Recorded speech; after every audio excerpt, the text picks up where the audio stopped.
High friends, welcome back to my channel cooking corner.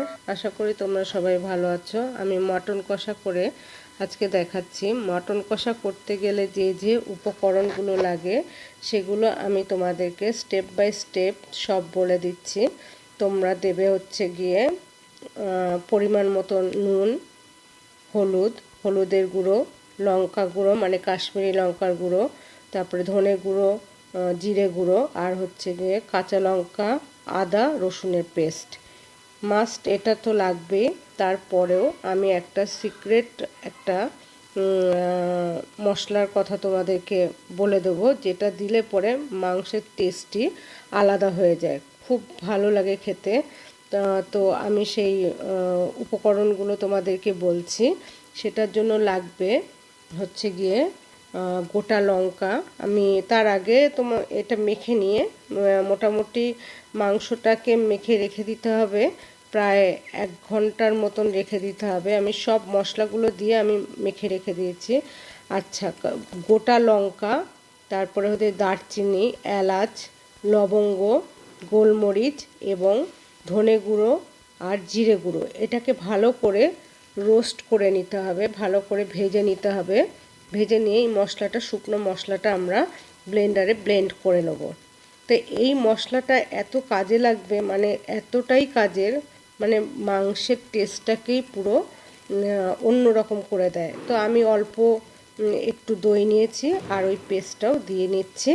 এই পেস্টটাকে ভালো করে একটু জল দিয়ে আমরা এটাকে পেস্ট করে নেব। কেননা যদি এটা দানা দানা হয়ে থাকে তাহলে কিন্তু ওখানে দানা দানা যেন না হয় সেটাই খেয়াল রাখা খুব দরকার। তো যদি দানা মতন থাকে তাহলে তোমরা এটাকে ব্লেন্ডারে ব্লেন্ড করে নিতেও পারো। তো আমি এটাকে ভালো করে মিশিয়ে রেখে দিচ্ছি এখন। তো এটা আমি দেখতেই পাচ্ছ কিভাবে মিশিয়ে নিচ্ছি, কেননা একটাও দানা যাতে ওখানে না থাকে। তো আমি রান্নায় চলে এসেছি। আমি কড়াইতে তেল দিয়ে দিয়েছি, তেজপাতা দিয়ে দিয়েছি, তেজপাতা ফোড়ন দিয়েছি, আর দিলাম হচ্ছে কুচনো পেঁয়াজ, আর দিয়ে দিচ্ছি নুন। নুনটা দেওয়ার কারণ হচ্ছে কি আগে যে যাতে তাড়াতাড়ি জলটা বেরিয়ে যাতে ভালো মতন পেঁয়াজটা ভাজা হয়ে যায়। এবং এরপরে আমি একটু চিনিও দিয়ে দেবো, তার কালারটাই অন্যরকম হয়ে যাবে পেঁয়াজের। দেখতেই পাবে আস্তে আস্তে, দেখতেই পাচ্ছ কি সুন্দর কালারটা হয়ে গেছে। তো এটা মোটামুটি ভাজা হয়ে গেলে পরে আমি এরপরে দেব হচ্ছে আদা রসুন এবং কাঁচা লঙ্কার পেস্টটা আমি পুরোটা দিয়ে দিলাম। এবার দিয়ে দেওয়ার পরে আমি এরপরে আমি দেব হচ্ছে গিয়ে জিরে গুঁড়ো, ধনে গুঁড়ো এবং কাশ্মীরি লঙ্কার গুঁড়ো। এগুলো আমি সব মশলাগুলো একসাথে দিয়ে এটাকে ভালো করে কষিয়ে নেব এবং একটু হলুদও দিয়ে দিলাম। আমি তো নুন দিয়েই দিয়েছি, আর একটু নুন দেব। নুন মানে যাতে আমাকে পরে টেস্ট করে একটু দেখে নেব, যদি লাগে তো আর একটু দিয়ে নেব। যাই হোক, আমি এটাকে ভালো করে মিশিয়ে নিচ্ছি। এটাকে খুব ভালো করে কষাতে হবে। বুঝতেই পারছো যে মটন হচ্ছে কি যদি কোনো কাঁচা গন্ধ থাকে ভালো লাগবে না। এটাকে জল দিয়ে বারবার জল দিয়ে দিয়ে আমরা মশলাটাকে কষিয়ে নেব।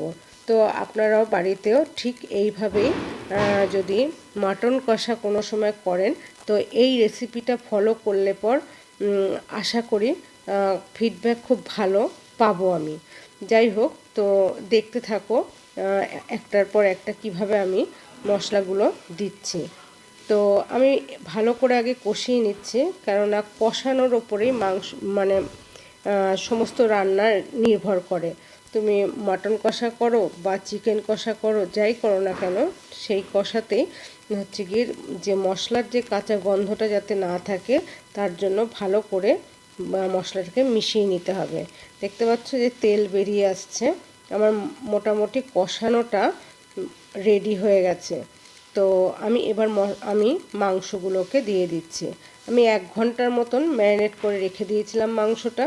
তো মাংসগুলো দিয়ে দিয়েছি। এবার মাংসটাকে খুব ভালোভাবে কষাতে হবে, মশলার সাথে ভালো করে মিশিয়ে নিতে হবে। যত ভালোভাবে এটাকে কষানো হবে তত ভালো খেতে টেস্ট হবে। আবারও জল দিয়ে দিলাম, জল দিয়ে বারবার জল দিয়ে আমি এটাকে ভালো করে কষিয়ে নেব। কষিয়ে নেওয়ার পরে তারপরে আমি দেব হচ্ছে গিয়ে প্রেসারে দেব। এটাকে মোটামুটি আমি আধা ঘন্টার মতন এইভাবে কড়াইতে রান্না করে নিয়েছি। খাসির মাংস একটু হতে টাইম লাগে, তো যদি কষানোটা খুব ভালো হয় তাহলে প্রেসারে 2-3টে সিটি দিলে পরেই খুব ভালো সুন্দর হয়ে যায়, মাংস সিদ্ধ হয়ে যায় খুব ভালো। তো আমি ওই যে দইয়ের সাথে যে মশলাটা দিয়েছিলাম সেই মশলাটাও আমি দিয়ে দিলাম, দইটাও দিয়ে দিলাম, আর মশলাটাও পুরো আমি দিয়ে দিচ্ছি।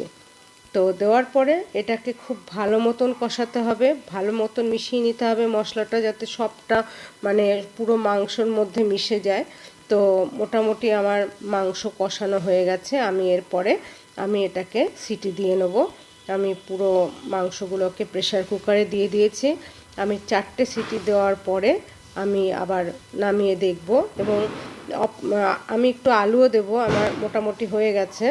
আলুটা অপশনাল, আপনারা যদি পছন্দ না করেন আলু নাও দিতে পারেন।